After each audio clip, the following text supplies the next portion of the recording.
estamos de lleno en la actividad de este lunes, un lunes con mucha carga noticiosa en términos históricos, en términos políticos y obviamente con todo el tema también electoral, el tema internacional. Y por supuesto, tenemos, además de los comentarios de nuestros compañeros, invitados sumamente especiales. Es el momento de recibir en la cabina del Gobierno de la Mañana, Gobierno de la Z, al doctor Roberto Rosario Márquez, quien además de abogado, de un gran conocedor de las leyes, ha tenido en su historial como servidor público pues la responsabilidad en un momento de presidir nada más y nada menos que el Pleno de la Junta Central Electoral y es miembro de pues la dirección política, ¿es correcto? Dirección política es el nombre correcto del organismo principal de decisiones y estrategias del partido La Fuerza del Pueblo. Damos la bienvenida a Roberto Rosario, que yo agrego, se ha convertido sin dudas durante todo este tiempo en uno de los más importantes voceros de esa organización política en el territorio de la República Dominicana. Bienvenido al Gobierno de la Mañana, Gobierno de la Z, doctor Roberto Rosario Márquez. Así es, muchas gracias a ustedes, ¿verdad? Tantos amigos a quien veo de nuevo y con quien me siento bastante a gusto de compartir esta cabina. Así que aquí estamos a sus órdenes. Buenos días, distinguido amigo, frecuente en el Gobierno de la Mañana después que salió de la Junta. Aunque cuando estaba en la Junta también venía aquí con mucha frecuencia. Así es. Hay que decirlo. Bueno, Roberto, comenzar esta intervención tuya con una evaluación sobre esa importante actividad política que desarrolló ayer la Alianza del Pueblo. Mira, yo siempre he creído que la fuerza del pueblo. La fuerza del pueblo. La mejor manera de decir es hacer. Y la Fuerza del Pueblo se propuso hacer un acto para celebrar una jornada que se extendió por más de 2 años. La Fuerza del Pueblo se propuso ir creando un padrón de afiliados, como establece la ley electoral, y se trazó la meta de que ese padrón de afiliados tenía que llegar a 2 millones de afiliados a nivel nacional. Y ayer estábamos en 2.029.000, hoy debemos estar en 2.030.000. La idea es que esos 2 millones de afiliados se transformen en 2 millones de votos, que es otro tema, porque no necesariamente los afiliados se transforman en votos. Hay una serie de situaciones que se dan que te debe llevar a ti a convertir esos 2 millones de afiliados en votos. Lo primero es fidelizarlo y lo segundo es garantizar que el día de las elecciones vayan y ejerzan ese derecho en favor del candidato del partido en el cual se han afiliado.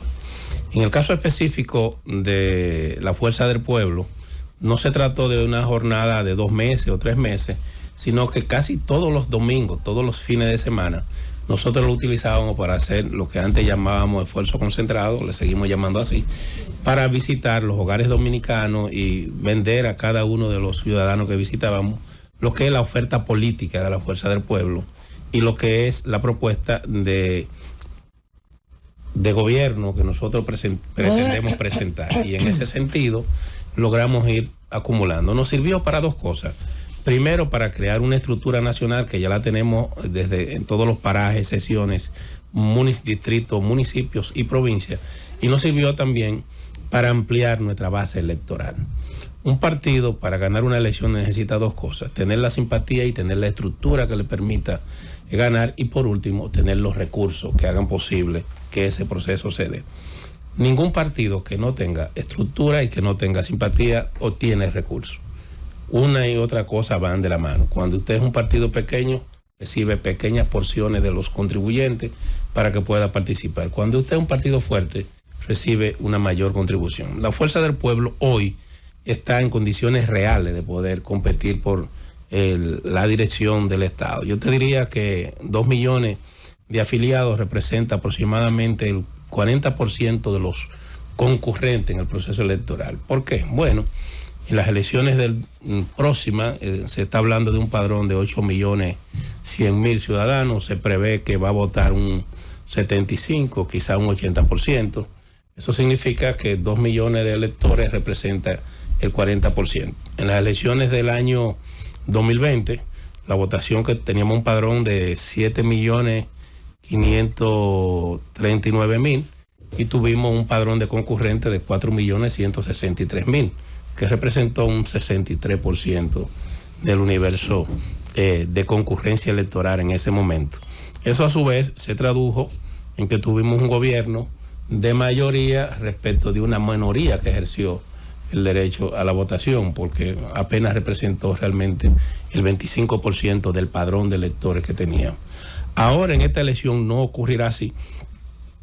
Lo que se proyecta es que tendremos una elección más concurrida, no tenemos el tema del COVID, no tenemos una serie de situaciones que habían, el hecho de que había un hartazgo de las administraciones sucesivas, casi 20 años, del Partido de la Liberación Dominicana, que le puede ocurrir a cualquier partido. Un partido que dura 20 años es normal que haya un hartazgo, la gente siempre quiere probar cosas nuevas, y además de eso hubo una división en el partido de gobierno, en ese momento que lo era el Partido de la Liberación Dominicana, y que en cierta medida el Partido de la Liberación Dominicana, al dividirse, abrió las puertas para una alternancia política. Esa división que se produjo terminó favoreciendo que un partido que apenas estaba rondando un 35% del electorado tuviera la oportunidad de capitalizar el descontento popular que había y situaciones que se presentaron en el mismo proceso. Esa circunstancia es lo que nos lleva a un gobierno de coyuntura, que es el gobierno que tenemos hoy. Nosotros hemos venido diciendo con mucha frecuencia que el gran problema que tiene el gobierno del Partido Revolucionario Moderno es que no se preparó para gobernar. La victoria lo agarró por sorpresa. Y al agarrarlo por sorpresa, han venido cometiendo una serie de hierros en la administración pública que se traducen lamentablemente en deficiencias que afectan al ciudadano. Por esa razón, tú tienes ahora mismo que en materia de electricidad hemos vuelto a situaciones que debimos haber superado, que creímos superadas. En materia de salud tenemos situaciones difíciles en los hospitales. En materia educativa no tengo que decir mucho, porque el mismo ministro de Educación se ha encargado de decir que en estos 3 años el dinero se votó para un zafacón, que nada de eso sirvió, y por tanto yo no tengo por qué contradecir al ministro de Educación del propio gobierno. Y en materia de las políticas públicas, sencillamente, en materia en materia social, estas no han impactado en la población como se debía. A 3 años ahora es que estamos hablando entonces del inicio o el término de obras públicas importantes, como lo es el monorriel, como es la ampliación del metro y otro tipo de proyectos que son interesantes, que pudieran impactar positivamente en la población, pero que son eso, que son proyectos. Doctor, ¿tú me decías? Sí, hacer una pausa. Si lo dejamos... ¡Ay, mamá! Doctor, sin duda el gobierno tiene algunas dificultades, presenta el tema de improvisación, pero no estamos seguros que los errores del gobierno estén aprovechando a la oposición. Escuchamos este fin de semana, mientras ustedes estaban en la plaza, en una de las circunscripciones electorales, estaba el Partido de la Liberación Dominicana y estaban sus miembros con una consigna: sin alianza no hay esperanza. O sea, parece ser que a lo más que puede apostar el partido más grande, que es el Partido de la Liberación Dominicana, es a una alianza con la Fuerza del Pueblo, una gran alianza opositora. ¿Usted cree que hay alguna posibilidad de que esa alianza se concretice antes de las elecciones presidenciales? Porque sabemos que después ya se dijo que el que quede arriba apoya, pero posiblemente, si esa alianza no se concretiza antes, el partido de gobierno puede irse en primera vuelta. Vamos a poner el escenario, que yo sé que usted va a decir que eso es imposible, pero ¿usted cree que habría alguna posibilidad de que esa alianza se concretice a nivel presidencial antes de las elecciones? Mira, en la Fuerza del Pueblo, como en el mismo PLD, en inicio había en sus órganos de dirección cierta resistencia a una alianza electoral. No voy aquí a mentir, esa era la realidad. Sin embargo, en el caso nuestro, como partido político, nosotros hicimos una serie de estudios que nos dijeron que se había creado una percepción en la población de que la oposición para ganar tenía que unirse. Mentira o verdad, era la percepción. Y como esa percepción había sido implantada en la opinión pública, ya sea que fuera creada por intereses o que se creara por la propia expectativa de la población, poco importaba, la percepción existía. y llegamos a la conclusión de que era necesario entonces crear esa alianza que permitiera que la población entendiera que la oposición era una alternativa real de triunfo. En esa circunstancia decidimos iniciar estos acuerdos que fueron motivados inicialmente por Miguel Vargas, que convocó a ambos liderazgos y que empezó con una comisión que nosotros designamos, que la dirección política del partido me honró poniéndome a mí a presidirla, que ha venido reuniéndose de manera cotidiana para lograr ese acuerdo. La primera, antes de entrar al territorio, en lo primero que nos pusimos de acuerdo fue en un protocolo de discusión para la conducción de la alianza. Y el segundo punto fue el acuerdo de que el que clasificara fuera de primero o segundo iba a recibir los votos de aquel que o de aquellos que no clasificaran, y que ya es un acuerdo pactado de la oposición. Ese acuerdo de alguna manera crea una situación al partido de gobierno, primero de que está obligado a ganar en primera vuelta, y segundo de que la oposición como oposición no se va a fragmentar en la votación y que esos votos van a responder a un candidato opositor. Después empezamos a trabajar en el territorio y ya hemos avanzado y concretizado acuerdos en determinados territorios. Para el nivel senatorial ya tenemos 3 senadurías aprobadas, que es la de Hermanas Mirabal, que es la de la provincia Atomayor y que es la de la provincia Barahona. Y además de eso, también hay ya provincias donde hemos decidido que vamos solos, como es el caso de La Romana, porque la Fuerza del Pueblo particularmente prefiere irse con Eduardo de los Santos, que entiende que gana, y el PRD y el PLD se van con Iván, que es el senador que viene del Partido Revolucionario Moderno. Pero nosotros entendemos en ese caso específico que tenemos, él tiene ahora mismo más de un 55% a su favor en el caso específico de Eduardo de los Santos. Ahora bien, en estos momentos lo que se está discutiendo no es concretizar alianza, porque ya hay pacto electoral en determinados municipios, es de ampliar la alianza. Y te puedo informar que en manos de la Comisión del Partido de la Liberación Dominicana y en manos de la Comisión del PRD y en manos de la Comisión de la Fuerza del Pueblo, en estos momentos hay una propuesta de alianza que incluye 40 alcaldías adicionales a las que ya se pactaron y más de 20 senadurías adicionales a las que ya se pactaron. Si ese acuerdo se da, los partidos opositores garantizan que pueden ganar seguro más de 20 senadurías y estamos seguros que podrían ganar la mayoría de las alcaldías. En los directorios de distrito el pleito sería un poco más complicado porque el gobierno tiene una mayor facilidad. Porque un distrito donde tú ganas con 300 votos, con 500 votos, el gobierno generalmente ha sido así históricamente en las elecciones que hemos tenido, tiene mayor posibilidad de recurrir al clientelismo en las demarcaciones grandes, en los territorios grandes como el Distrito Nacional, como Barahona, digamos, como La Romana. Es más difícil poder jugar a la compra de electores. Y en el exterior, bueno, pero ya los partidos están preparando y el clientelismo ahí no es tan efectivo. Por demás, el gobierno no está en su mejor momento en el exterior y la convención, la primaria que acaban de hacer prácticamente conllevó, para terminar la idea, en la primaria recién pasada, el Partido Revolucionario Moderno, desde nuestro punto de vista, tuvo una debacle porque apenas no votó ni el 10% del padrón de electores de su partido en esa primaria que celebraron. Sí, doctor, en ese mismo orden de la pregunta de Susana, quisiera referirme un poco a una declaración que recientemente emitió José Francisco Peñaguaba, que creo que es uno de los políticos que más ha analizado esta situación de las alianzas de oposición y que más las ha promovido.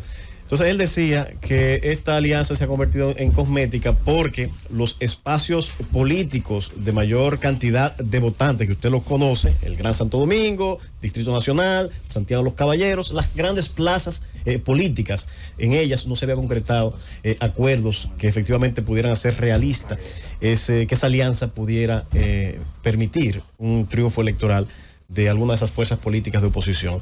En ese orden, quisiera saber cuáles han sido los obstáculos que han tenido estos partidos políticos para concretar alianzas en el espacio de las plazas que representan más del 50% de las votaciones históricas en las elecciones.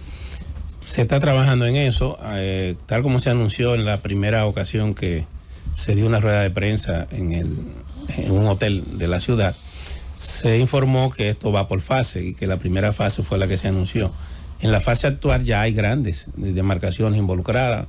Para ponerte un ejemplo, en materia municipal, estamos hablando de que estaría involucrado Asua, estaría involucrado Barahona, estaría involucrado San Juan, estaría involucrado San Pedro y estaría involucrado Higüey, estaría involucrado San José de Ocoa, estaría involucrado Espaillá, estaría involucrada La Vega. Hay una cantidad importante de demarcaciones territoriales que ya están en la mesa discutiéndose para que haya alianza tripartita. Es decir, que ya estamos en la grande circunscripción, en las grandes demarcaciones, y por tanto la población debe estar seguro que a más tardar antes del 15 del mes de octubre, nosotros ya estaremos informando resultados. Pero sigue quedando fuera el distrito de Santo Domingo y Santiago, que son las plazas, y San Cristóbal, que son plazas muy importantes. Yo creo que habrá una alianza en San Cristóbal, tripartita, pero no quisiera adelantar. De todas maneras, voy a decir que la oposición está muy cómoda ahora mismo en San Cristóbal. Doctor, en el día de ayer el presidente de la República, don Luis Abinader, desde un escenario político le hizo un llamado a ustedes, a los líderes de oposición, a que asumieran la defensa de la soberanía nacional. Entonces me gustaría conocer cuál es la opinión que tiene el doctor Roberto Rosario sobre ese llamado que hace el presidente, que en lo particular me llama mucho la atención, que lo haga desde un mitin político. Me gustaría conocer cuál es su valoración. Mira, el problema es que de alguna manera en el gobierno hay una corriente, digámoslo así, que quiere crear uniformidad en la opinión pública y que no admite la crítica ni la disensión en las políticas públicas que ellos implementan. Y si desde la oposición hay una crítica hacia cualquier política pública, sobre todo en este caso, al tema que tiene que ver de las relaciones de República Dominicana con Haití, lo que se dice es que la oposición está jugando a la traición a la patria. Y se juega un maniqueísmo queriendo simplificar temas tan importantes como es la relación dominico-haitiana a una consigna o a la emisión de un contenido. Nosotros no somos el único país del mundo que comparte frontera terrestre dividida por un río con Haití. Hay muchísimos. Si tú te vas al río Nilo, el río Nilo es transversal a casi todos los estados. El Vesubio. O si te vas al Danubio. Te encuentras que el Danubio va desde Alemania, Hungría, Croacia, Serbia, todos esos países. Te encuentras a veces un río que atraviesa 7 u 8 países y tienen relaciones normales, o el caso de Brasil, Argentina y Uruguay. Bueno, normales en tanto no las viole un miembro, y ha habido situaciones en el Nilo que usted cita, en el Mekong y en otros. Claro. Porque esos mismos ríos usted puede perseguir históricamente los problemas que ha dado también el tema del agua. Pero hasta en el caso de México y Estados Unidos han confrontado problemas en su momento. La gente no lo escucha, pero llegó un momento que prácticamente se fueron a los tiros, como dice la gente, por el aprovechamiento del río Bravo y otras. Costa Rica, Nicaragua con el río San Juan. Bueno, tuvieron que ir a un diferendo internacional, que creo, si no me equivoco, creo que fallaron a favor de Costa Rica. Sí. Guatemala, México con el Usumacinta, y la última guerra de América Latina, la del Cenepa por el río Cenepa de Ecuador y Perú. Ahora, ¿cuál es el problema que tenemos? Yo quisiera sugerirle a ustedes, porque es un tema que está de boga. La Pucamaima, hace 2 años, hizo una conferencia sobre la potencialidad de uso de las aguas binacionales en el marco de una maestría que dio en ese sentido. Y ahí participó un intelectual haitiano llamado Evan Manuel, participó Raúl Pérez y participó el ingeniero Silvio Carrasco, que hoy en un periódico está hablando sobre el tema. Y ellos abordaron el tema de los recursos hídricos comunes entre República Dominicana y Haití. No es que no se me ha olvidado tu pregunta, que quiero caer ahí. En esa conversación se estableció que el gran problema de los ríos binacionales es que obligan a que ambos países entiendan que esos ríos, en lo general, son ríos compartidos y de propiedad común.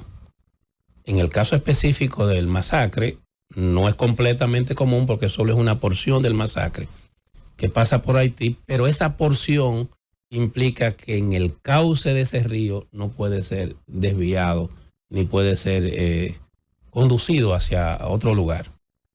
El gobierno de Haití, de manera inteligente, en un proceso de negociación que llevó a cabo en el 2021, produjo un párrafo dentro de una declaración firmada por ambos cancilleres que el gobierno ha utilizado en el sentido de decir que se reconoce que la obra iniciada, estoy citando textualmente el párrafo, que la obra iniciada supuestamente no afectaba el cauce del río. Y desde el punto de vista real ellos pudieran decir que eso es así. Podría no afectar el cauce, pero afectaría el caudal, que es peor, y dejaría el río seco. Entonces, en ese uso del lenguaje, se produjo un documento firmado por ambos que todavía está publicado en el portal de la Cancillería, donde se establece eso. Por eso el primer ministro Ariel Henry, cuando va a la ONU, dice que él se va a apegar al pacto del 1929 y al pacto del 2021. Posteriormente, el presidente Abinader y la Cancillería procedieron a protestar el documento que habían firmado y a mandar una carta, pero es una acción individual, no una acción ya firmada por los dos estados. Lo que nos coloca, en mi opinión personal, desde el punto de vista jurídico, en una situación desventajosa respecto de ese tema. Pero ¿cuál es el tema? Que el gobierno, en mi opinión, el error fue que duró 2 años sabiendo que esa situación existía. Porque solo se interrumpió por 2 o 3 meses por la muerte del presidente Moïse. Desde que eso pasó, volvió. ¿Por qué nosotros entendemos que se fue flexible con Haití? Porque el presidente de Haití en ese momento era uno de los principales productores de plátano de ese país. Y la esposa de él era aspirante a senadora por la zona que iba a ser irrigada por esa agua. Y el gobierno, yo quiero pensar que en un acto de ingenuidad se dejó llevar a eso. Fíjate que en ese caso fue un acto de gobierno a gobierno. Cuando el presidente ha dicho públicamente que esos son empresarios privados, no está diciendo todo lo correcto, porque inicialmente fue un acuerdo de gobierno a gobierno en el 21, que reconoce que ya eso había empezado desde el 18. Lo que pasa es que en el gobierno de Danilo Medina le negaron el permiso. Pero en el 21 viene esta situación y se da. Es verdad que el gobierno lo protesta, pero ya entonces Haití no quiere volver a la mesa porque ya tiene un documento firmado. Y ese documento que tiene firmado, ellos saben que le puede ayudar. ¿Qué debió haber hecho el gobierno dominicano inmediatamente? Inmediatamente debió recurrir a un arbitraje internacional de inmediato, no ahora, en ese instante. Y hubiésemos avanzado bastante y se hubiese paralizado la construcción. La respuesta ha sido el uso de la vía de hecho. Ir a un pueblo que internacionalmente lo que va a vender es la idea que lo que está pidiendo es agua, que lo que está pasando hambre y que es un pueblo más débil que nosotros, nos coloca en una exposición pública desventajosa e innecesaria. Y venir, yo recuerdo hace 2 años en esa exposición de la maestría, que uno de los expositores decía, cuando alguien se quiere aprovechar unilateralmente del agua, el otro estado no puede responder poniéndole los tanques en la ribera del río. Eso es lo que ha hecho República Dominicana. Doctor. Es como si él previera que eso iba a ocurrir, como si fuera un déjà vu, ¿verdad? Bueno, pues ahora mismo lo que nosotros hicimos es que le hemos puesto tanquetas, y esa es la imagen internacional de República Dominicana, colocándole tanquetas y militares a un pueblo que ni siquiera tiene ejército y que lo que tiene es banda. ¿Qué hemos hecho nosotros? Perdón. Que hemos logrado unificar a las bandas, al gobierno y a los empresarios alrededor de un tema que para ellos es común. Ahora mismo pareciera que la banda es tan legítima de que cuidando el cauce del canal que están construyendo. Entonces, desde nuestro punto de vista, eso no está bien. Ahora, ¿tiene la República Dominicana la razón y el derecho? Sí, pero jurídicamente no basta usted tener el derecho. Usted tiene que saber cómo instrumentar su defensa para ganar ese derecho. Y por eso que nosotros, desde la Fuerza del Pueblo, hemos hecho crítica constructiva para que el gobierno pueda lograr defender adecuadamente a la República Dominicana y recuperar el derecho y llevar a Haití a la legalidad institucional del acuerdo del 1929, que fue revisado en el 1936 y que obliga a que el gobierno de Haití o el país solo pueda desviar agua que no sequen o que no dañen el río Masacre en este caso, o las diferentes afluentes que son el río Blanco, que le llaman Soler, el río que está en Pedernales, el río Altibonito y el río Masacre. Doctor, en ese mismo orden, después de escucharle, La pregunta. Me la responde. muchos opinan que eso no es un acuerdo, que lo que se firmó de país a país en el 2021 no es un acuerdo y que por lo tanto la vía del derecho, digamos que la vía diplomática que algunos entendemos que se debió de haber elegido para resolver este conflicto, es imposible de agotar, sobre todo porque en Haití no hay interlocutores legítimos, no hay autoridad que con quien vamos a sentarnos a negociar. Estamos ya en un punto donde quizás no, de lo que se esté hablando no sea de sentarnos a negociar con Haití, sino del arbitraje. Desde su punto de vista, ¿cree usted que las vías que queden ya de aquí en adelante para lograr que Haití pues se pueda someter a esa propia legalidad de la que usted hace mención, es el arbitraje internacional o hay otra vía? ¿Podríamos tener nosotros algún tipo de éxito? Y de no tenerlo, entonces, ¿cuál va a ser la situación? Mire, no hay otra vía que no sea la negociación, porque cuando no hay negociación lo que hay es uso de la fuerza. Y yo me pregunto, ¿vamos a bombardear nosotros Haití? ¿Vamos a usar los tucanos o los helicópteros para bombardear ese canal? ¿Vamos nosotros a impedirlo? ¿Por qué vía? Con el cierre de la frontera. El cierre de la frontera es un suicidio, porque nosotros somos, en esa relación binacional, nosotros representamos el 90% de esa relación. O sea, nosotros lo que estamos afectando a nuestros productores. La frontera va a quedar cerrada y al final de cuentas no va a haber ninguna solución. Yo voy a recordarle algo a ustedes y antes de entrar a aprovechar para responderle a Felipe.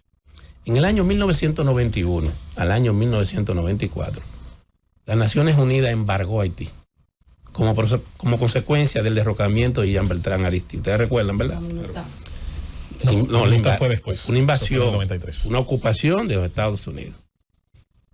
Pero antes de la ocupación hubo un embargo por mar, tierra y aire. Ustedes sabían que República Dominicana violó ese embargo. ¿Y qué hizo Balaguer? Balaguer todas las noches mandaba para allá combustible, comida, medicina y todo. ¿Cuál era la idea de Balaguer? El alegato de él era el siguiente: si nosotros no le llevamos comida allá, ellos van a venir a comer para acá. Si nosotros mantenemos este bloqueo y esa gente empiezan a morir de hambre, no se van a tirar al mar, van a venir para acá. Pero yo le voy a poner otro ejemplo. La frontera está cerrada, vayan a los hospitales a ver si no está llena de parturienta como quiera. Está lleno de parturienta, lo que significa que nosotros tenemos una frontera porosa. Y el cierre que hemos tomado, más que afectar a la población migrante irregular haitiana, a quien está afectando a nuestros productores nacionales. Todo lo que son esos productores de Santiago, de Dajabón, de Moca, de San Francisco, de Salcedo, son los que están sufriendo la consecuencia de eso. Y al final de cuentas, vamos a tener que levantarlo, porque eso va a llevar a la quiebra a muchísimos de nuestros productores nacionales. Si fuera efectiva no hubiese problema, lo que pasa es que no lo es.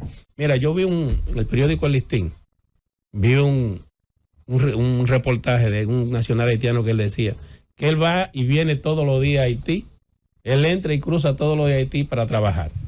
Y no hay problema, y él lo dice a la franca, porque eso es lo que ocurre. ¿Acaso ustedes creen que 4 lugares donde hay una aduana, 4 o 3 lugares donde hay una aduana, es lo que representa el cierre de una frontera? Esa frontera, el Masacre, señores, como dijo, se cruza a pie nuestro doctor Castillo. Entonces, escúchenme, para terminar con Felipe, yo no creo que Haití tenga capacidad militar para poner en peligro la soberanía nacional. Yo creo que aquí hay una amenaza constante a la seguridad nacional de la República Dominicana con una excesiva migración haitiana que nos afecta en diferentes renglones. Pero en términos militares yo no veo ninguna posibilidad de que Haití pueda poner en peligro la soberanía y la independencia nacional.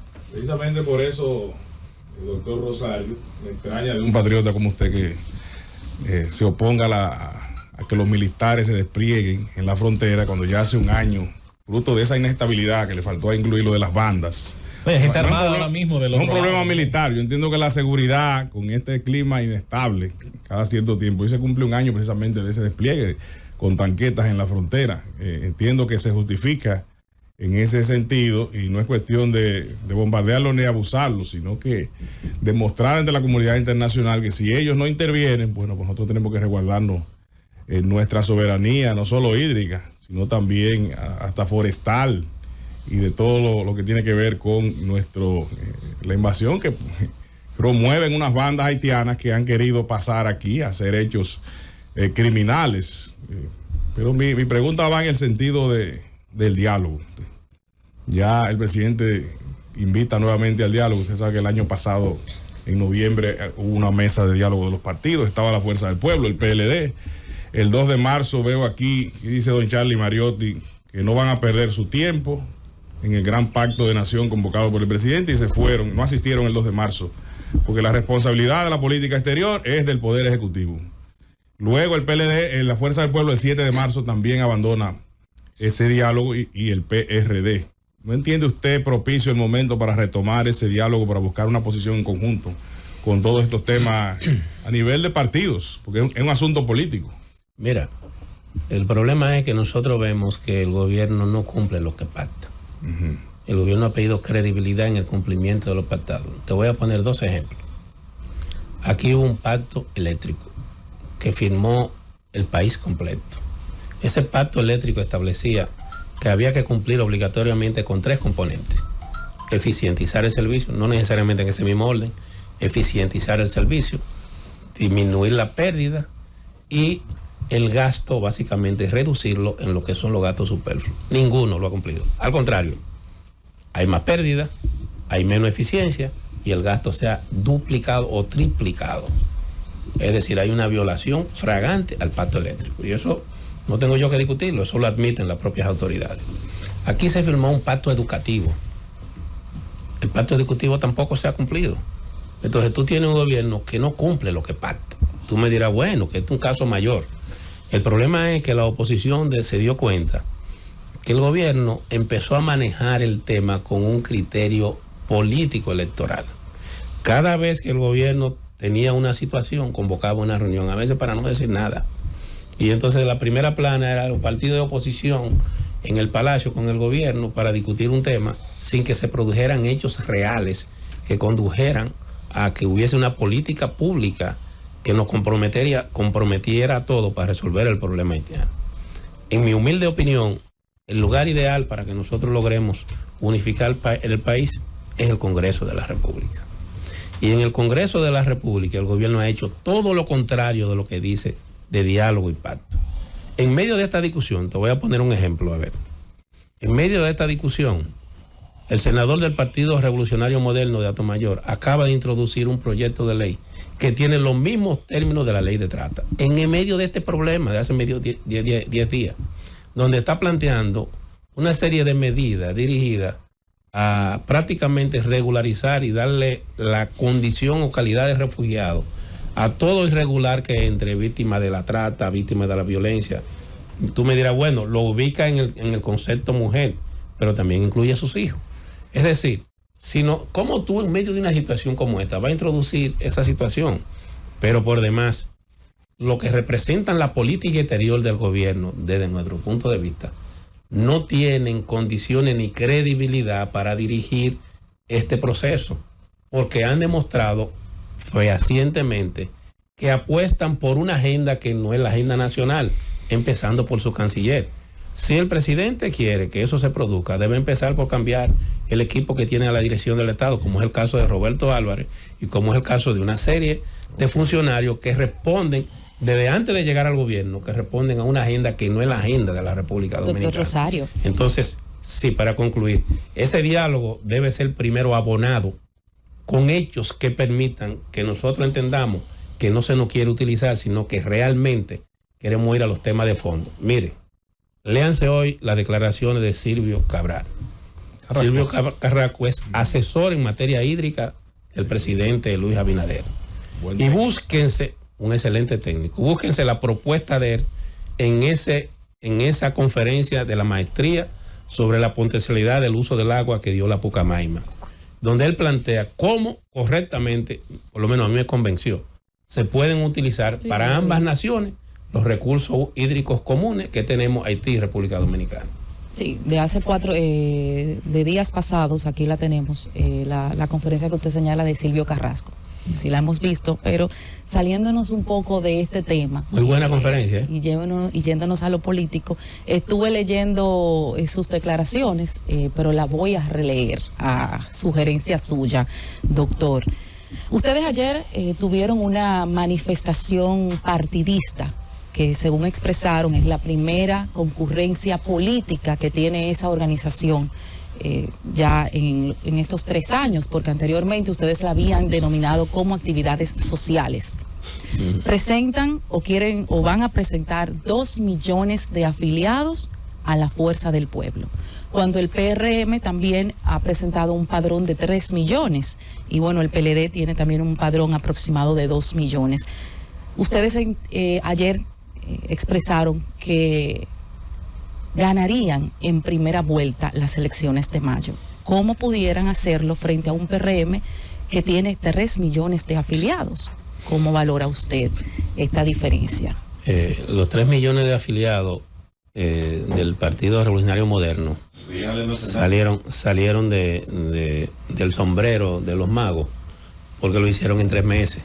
Yo no sé cómo en 3 meses un partido puede lograr formar un padrón de 3 millones de afiliados. Yo recuerdo...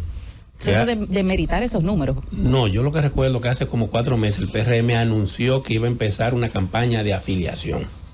Y eso fue publicado y se hizo una rueda de prensa. Yo digo que es imposible. Noviembre del año pasado. Bueno, está bien, supongamos. Yo digo que eso es imposible en ese tiempo hacerlo. 10 meses. ¿Ustedes en 3 años tienen 2 millones? No, en 3 años. En 3 años. Y en esos 3 años, todos los fines de semana, con esfuerzo concentrado, con los compañeros visitando. Los demás se esfuerzan. Los carritos. Entonces, ¿qué pasa? Pero bien, al final... o sea, no habría primera vuelta, al final su padrón. Mira, yo creo que aquí puede haber un desenlace de primera vuelta. Salvo las elecciones del año 1996, que produjeron un desenlace de primera vuelta. De segunda vuelta. Y las elecciones del año 2000, que aunque no produjeron un desenlace de segunda vuelta, pero legalmente iba, porque solo sacó el 49.85. 87. La gente no el presidente Hipólito Mejía. La gente se ha acostumbrado, aunque hay un escenario de segunda vuelta, se ha acostumbrado a votar en la primera. ¿Cuál es la situación que hay ahora? Ahora, en los últimos 15 años tenemos un escenario que no se había presentado: 3 partidos fuertes. Cuando hay 3 partidos fuertes, hay posibilidad de una segunda vuelta. Y si esa posibilidad de segunda vuelta existe, es porque esos 3 partidos existen. Esos 3 partidos son la Fuerza del Pueblo, el PLD y el Partido Revolucionario Moderno. Y en adición a eso está el PRD, que en esta alianza, desde mi punto de vista, ha sido muy favorecido, porque lo ha colocado en el centro de los debates. El que más ha ganado. Ha ganado bastante y, por tanto, aunque viene de una votación menor, puede consolidarse, y esa votación puede ser importante para determinar una segunda o primera vuelta. Doctor Roberto Rosario, dentro de sus respuestas, se infieren temas muy interesantes, muy variados. Siempre le he reconocido una gran inteligencia política. Le recuerdo en los momentos más difíciles en su gestión frente a la Junta, siempre generar respuestas muy inteligentes a la oposición bastante férrea que tuvo desde varios sectores. Lo recuerdo muy bien y siempre se lo hemos reconocido como político. Me llama la atención en su postura relacionada a las acciones del gobierno dominicano en referencia a la crisis de Haití, algo bastante curioso. Lo primero es que la presencia de nuestras Fuerzas Armadas en nuestro territorio, primero, es algo que en varias oportunidades se ha hecho dependiendo el tipo de crisis, vamos a decir, puntual que Haití tenga, porque crisis permanente ha habido siempre. Y el hecho de que haya hombres armados en este momento del otro lado, sin embargo, parecería que no se cuestiona.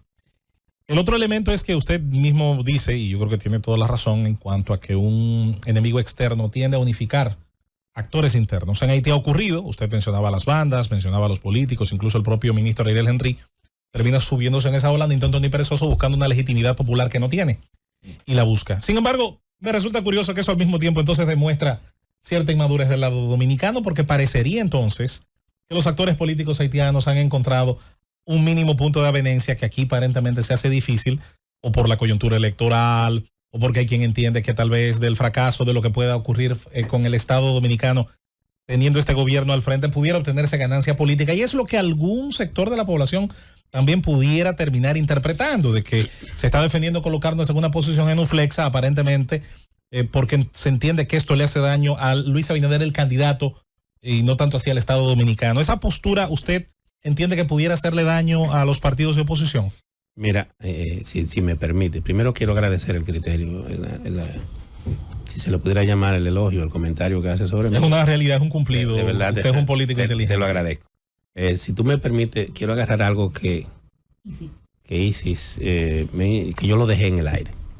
Ciertamente, la actividad que nosotros hicimos es una actividad partidista de esa magnitud.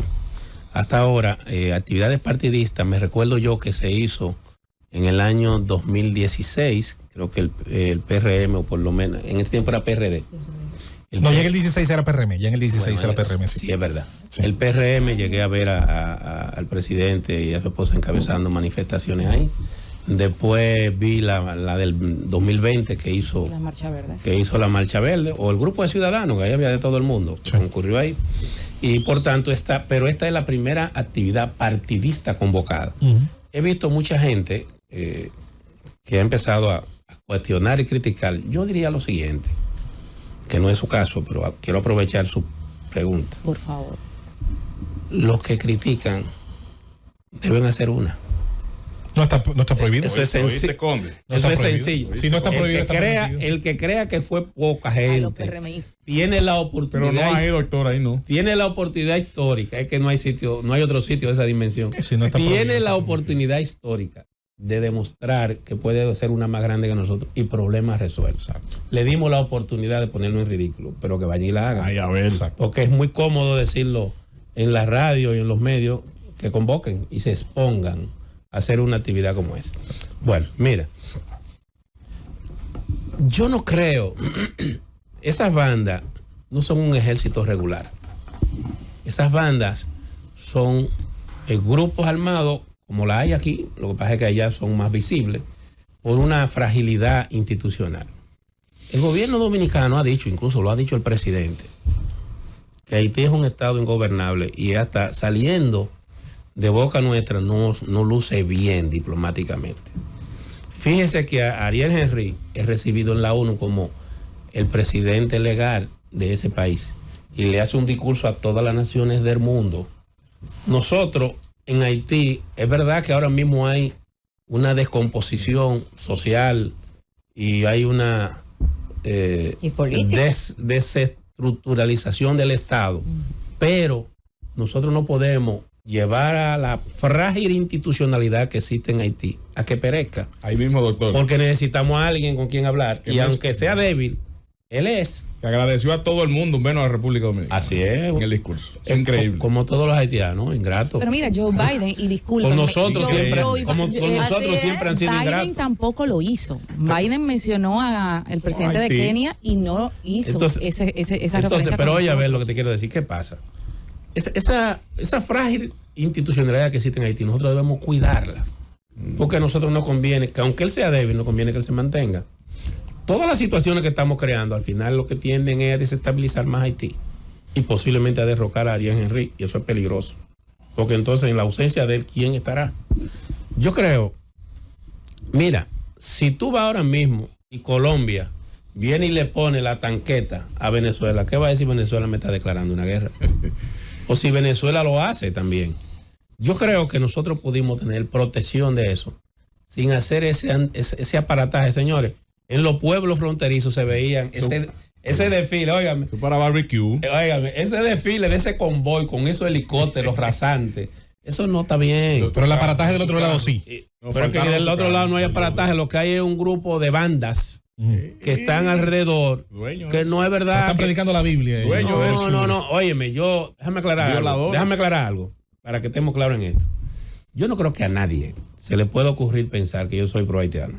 Imposible. Yo soy dominicano. Eso es lo que nos ha sorprendido. Yo soy dominicano a mucha honra y en ese sentido defiendo mi país de cualquiera que venga a tratar de atropellarlo. Pero está muy comprensivo en esta Pero situación. yo lo que quiero es evitar un mar mayor. Yo quiero buscar una salida donde el país salga lo menos dañado posible. Y el camino por el que va no es el camino que debe ayudarnos a nosotros a resolver esto.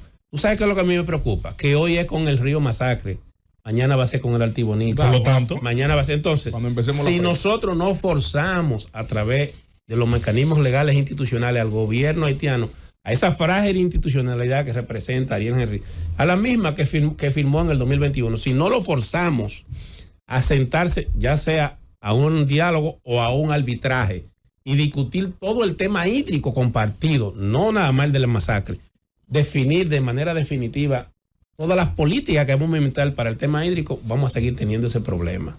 Entonces, lo que nosotros estamos abogando por una solución integral a ese tema institucional. que nos beneficie a todos. ¿Qué es lo que pasa? Que Haití está fuera de la legalidad, pero nosotros no tenemos posibilidad mediante vía de hecho de llevarlo a la legalidad. Doctor Rosario Márquez, como decía un programa que yo veía, dígamelo en 30 segundos, en su experiencia al frente de la Junta Central Electoral, ¿va bien la Junta en el calendario, en la preparación de elecciones? Mira, yo creo que la Junta tiene un reto importante, que es las primarias del Partido Revolucionario Moderno. Recuerden ustedes que las primarias del año 2019 fueron ¿qué fue lo que le pasó a Napoleón? Waterloo. Antes fue Leipzig, después Waterloo. Bueno, fue el Waterloo de la Junta Central anterior. Ay, ya a partir de ese momento, esa Junta quedó en una condición. Entonces, febrero del 20 vendría a ser el Stalingrado de la Junta anterior. Sí, para que estamos haciendo alusiones para los alemanes, bélicas. Para los alemanes. Exacto. Para los alemanes, sí, que perdieron al final. Entonces, ¿qué pasa? Ahora la Junta tiene que esmerarse en salir bien. No puede verlo solo como una primaria de un partido. Interesante. No lo puede ver. Termómetro. No, porque lo que pase ahí al involucrarse en la Junta, un calentamiento, sí, puede afectar su imagen, que es buena en este momento. Yo, como expresidente de la Junta, y que debo reconocer que ellos han tenido conmigo un trato de respeto como expresidente, diferente al anterior. ¿Cómo? Le deseo a ellos todo lo mejor posible. Y todo lo que yo pueda hacer para que ellos salgan bien, lo haré. Yo creo que al día de hoy, los partidos políticos no tenemos ninguna razón para tener dudas razonables de que ellos quieran organizar unas buenas elecciones. Mira, el que está en la Junta nunca quiere salir mal. Claro. Yo creo que siempre quiere salir bien. Excepto del anterior. A ellos hay que darle la oportunidad de hacerlo bien, acompañarlo y en su momento criticarlo, porque las críticas ayudan para que lo hagan mejor. El doctor Roberto Rosario Márquez, expresidente de la Junta Central Electoral, miembro de la dirección política de la Fuerza del Pueblo, hizo como yo cuando me como un arroz con habichuela, dejó lo mejorcito para lo último. Pero bueno. ¡Llévatelo, Cundo!